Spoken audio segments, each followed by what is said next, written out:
Destruction quirks were not uncommon.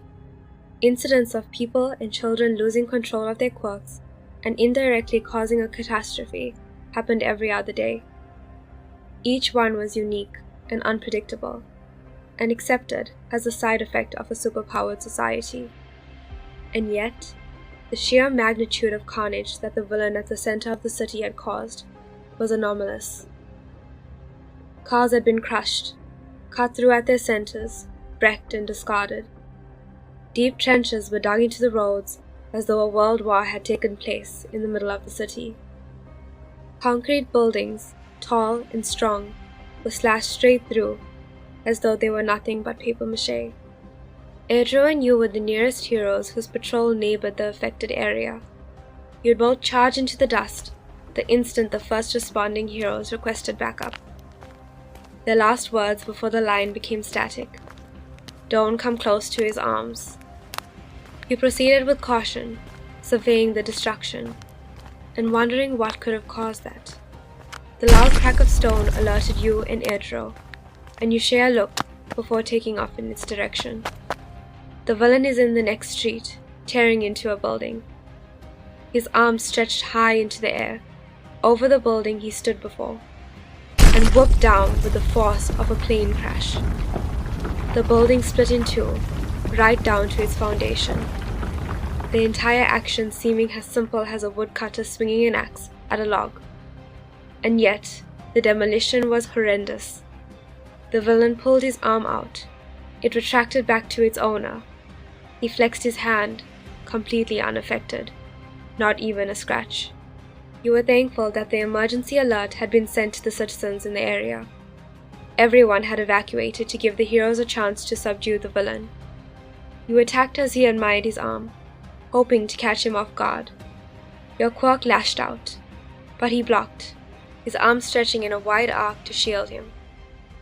He turned to you and Eijirou and said nothing, but his arms began extending. "Don't get close to him," you shout to Eijirou, before ducking away from the offensive arm, whooping down and splitting you and Eijirou apart. It was a frustrating dodging game, avoiding the swinging arms that prevented either of you from approaching him. "This is getting us nowhere. He's not giving us an in," you tell Eijirou through the comms. "I'm gonna try to get to you. We should regroup." "I'll try to distract him," Eijirou replies.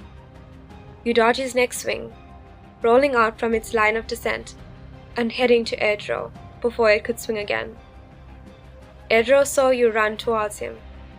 He advanced the villain, picking up something dark and metallic from the ground and throwing it at the encroaching arm. It did nothing to deter it. It was heading straight for Eijirou. The image of the elongated arm cutting through the buildings and cars flashed in your head, along with Eijirou hardening his skin and readying to take the forceful weapon head on. You weren't thinking as you ran past him, activating your quirk to stop it from reaching him. You prepared yourself for the hit, but thankfully, it never came. The hand suddenly snapped back to its owner, and you snapped your head to follow it. There, Katsuki stood with the unconscious villain in his grasp, and a smug expression on his face. It would seem the villain's head was not as invincible as his arms. "Useless," Katsuki mocked, smirking devilishly. "Can't even handle one scrawny villain." "Easy for you to say," you shout back. "We did all the hard work of distracting him for you, ass. Right, E?" Eijirou doesn't reply. You turn around, finding Eijirou looking at you with an expression that was hard to place. "Hey, you okay?" you ask, moving closer to check him for injuries. "Why did you jump in front of me?" he demands suddenly.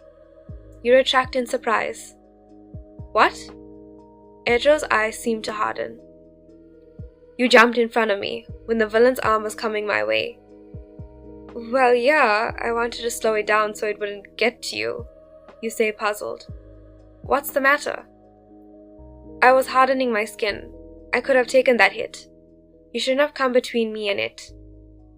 You straighten at the offensive tone. It rubbed you the wrong way. Eijirou, I was just trying to protect you. I'm unbreakable, you aren't, Eijirou shouted. I'm supposed to protect you. Irritation flickered in you at the implication, as though you were not as good as a hero as he was.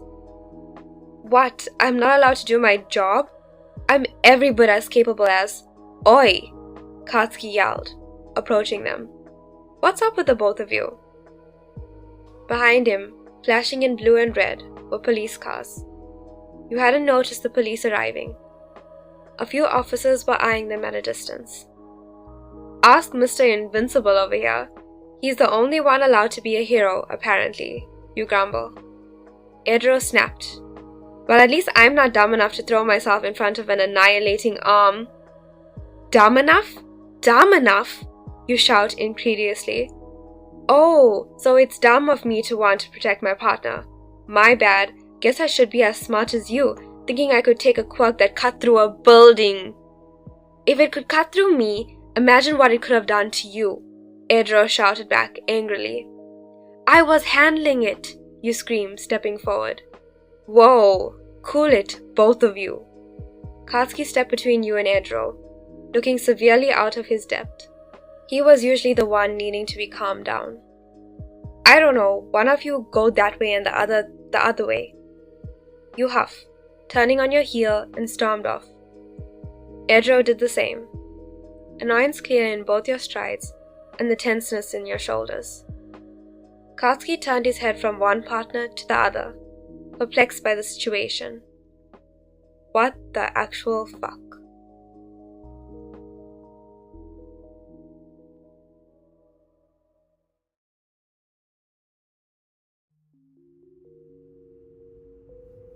Katsuki was the one who drove back from the agency. Eijirou had taken the passenger seat, and you had childishly sat behind Katsuki to be the furthest away from him that you could, in the confined space. The tension was impenetrable. Katsuki couldn't help but glance at Eijirou beside him, and you through the rearview mirror, finding that both your gazes were locked to the passing fixtures behind the tinted windows. Neither of you had said a word to the other since the spat at the scene. Katsuki was uncharacteristically quiet in the foreign circumstance. Usually, it was either you or Eijirou dealing with the problem he caused. Having exactly 0 years' experience in problem solving for his two partners, beyond who got the last piece of chocolate, Katsuki was unsure how to proceed.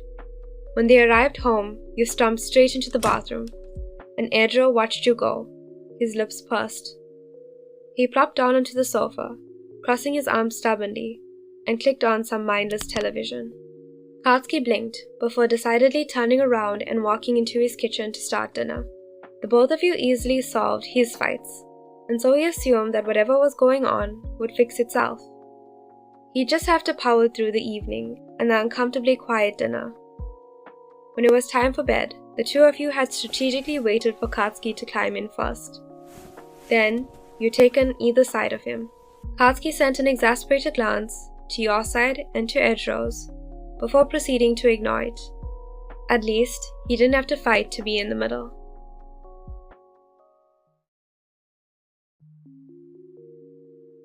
It did not fix itself. You and Eijirou hadn't spoken to each other in a week, and Katsuki had grown antsy. He tried making opportunities for the both of you to talk, like pointedly handing Eijirou his and your portion of food, or taking the edge of the bed so that you'd be forced together. But it hadn't worked. Eijirou would just silently set the food down and you'd mutter quiet thanks before eating, and if the side of the bed was not free, you'd just sleep on the sofa instead. It was frustrating for Katsuki to watch his partners go out of their way to ignore each other, and he complained as much to Izuku. I mean, I thought they'd be over it by now, but no, they want to be stubborn, Katsuki grumbled, stuffing his mouth with pork. They were eating lunch on the agency's roof because Katsuki couldn't stomach another awkward meal with his bull-headed partners. Izuku smiled, annoyingly amused by Katsuki's grief. Ka-chan, you can't just come crying to me. You need to help them fix it. Katsuki glared over his bento. Why should I? It's not my problem. Yeah, but they're your partners. And don't they always involve themselves when you are fighting with one of them? Izuku said, logically to Katsuki's manifesting ire. He growled lowly, refusing to admit that Izuku was right. Izuku's green eyes glimmered knowingly. All you have to do is get them to talk to each other. Trap them in a room if you must. Whatever, nerd. Not like you're some relationship expert. Katsuki mumbled, despite knowing he would take Izuku's advice. True, but communicating with Shoto can be quite challenging at times. Oi! I didn't ask to hear about your stupid relationship problems, Katsuki snapped. Izuku exhaled expectantly. Okay, Kachan. And then took a bite from his bento. A small silence passed with only the sound of the city below them to fill it. Before Katsuki groaned. Well, if you're gonna whine about it, just spit it out. Izuku laughed, used to Katsuki's antics, and began to speak about his own little problems with Shoto.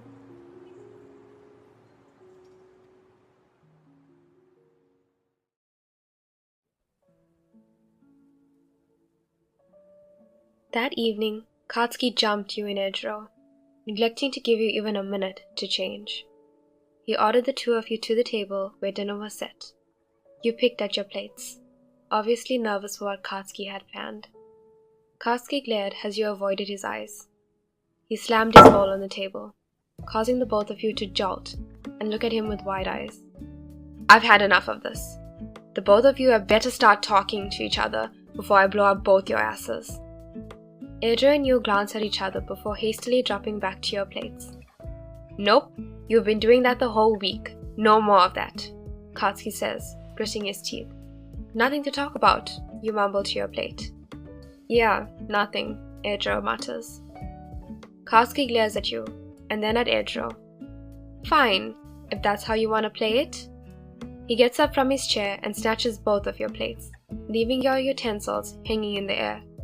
Until the both of you figure your shit out, I'm not cooking for either of you. What? You and Eijirou yell simultaneously. Nothing. Katsuki continues walking to the kitchen. No breakfast, lunch, or supper. You both can starve for all I care. He opens the bin, but then thinks better and walks out of the house. His food was extraordinary and should not be wasted. You and Eijirou follow at his tail, rambling hurriedly to convince him otherwise. Katsuki, that's not fair, you whine. You're being a bit rash, Kat, Eijirou attempted to reason. No, Katsuki snapped. I'm not hearing it. He walked down the street, coming to the neighborhood park. He stopped at a guy sleeping on the park bench. The guy woke up as they approached. Katsuki shoved the plates in his hands. Here, take one and give the other to someone who's not a complete idiot like these two. The guy nodded, startled. Thanks? He sent Eijirou and you a look that said, what you do, as he passed. You and Eijirou just stare mournfully as your delicious meals walked away from you. Katsuki began stomping his way back to the house. Well, he questioned, are you two gonna... Katsuki paused, reaching for his pants pocket for his pager. Fuck, I forgot Crazy Eyes gave me this thing. The pager was a prototype version that Hatsumi had distributed randomly in the agency to test, usually by shoving it in the hands of some random passerby. The inventor was always giving out new gadgets, and while 8 out of 10 worked perfectly, the 2 left over tended to explode. Katsuki was lucky that his jeans were safe. He brought the device to his mouth, clicking on the button to answer. Oi, I'm not on call, dipshits. We're sorry, Dynamite, but we're having some trouble with the villain close to your area. He's really fast. The on-duty heroes are having a hard time keeping up with him. Do you mind assisting? The dispatcher requested. Katsuki exhaled sharply to show his annoyance. Fine, on my way. Out of uniform. I'm not at home. Tell those extras to get out of my way. Katsuki clicked off and then gave each of you a stern look. Sort this out before I get back. Katsuki blasted off in his casual clothes, leaving Eijirou and you to stand awkwardly and stare after him. You hated the stifling silence and impulsively began to jog in Katsuki's direction. "What are you doing?" Eijirou asked. "He might need backup," you say offhandedly. You were already in costume. After a few moments, you hear Eijirou's heavy footsteps behind you, following. The villain was closer than you thought. If it had been a more destructive quirk, you might have heard the commotion from the park. Katsuki was already locked in a rapid battle. The villain had a teleportation quirk. He appeared and disappeared in a puff of blue pixels, dancing around Katsuki. But Hero Dynamite was known for his fast reflexes. You observe Katsuki and the villain as though through an accelerated camera.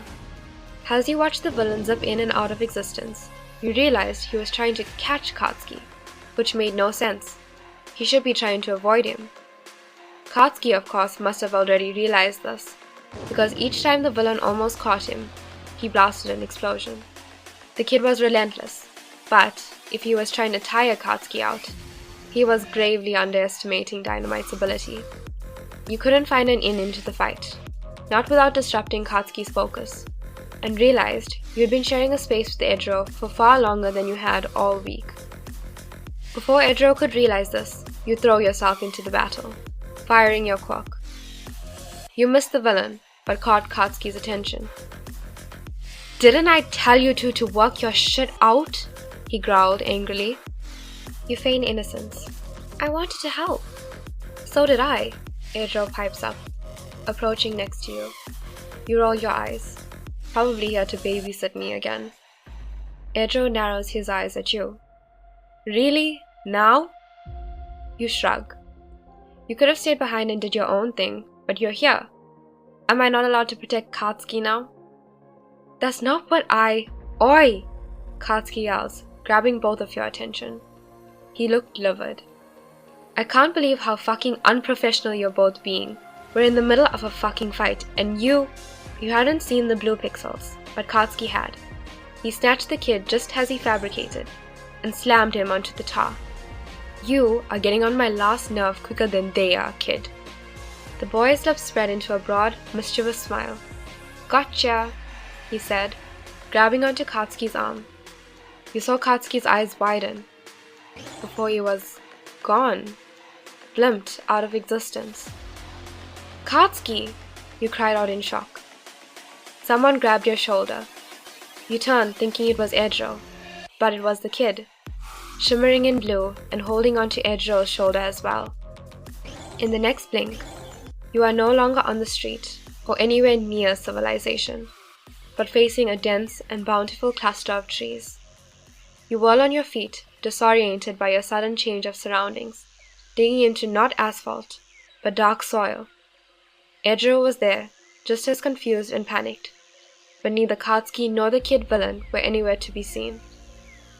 He'd left you and Eijirou stranded in the middle of an unknown jungle, alone, together.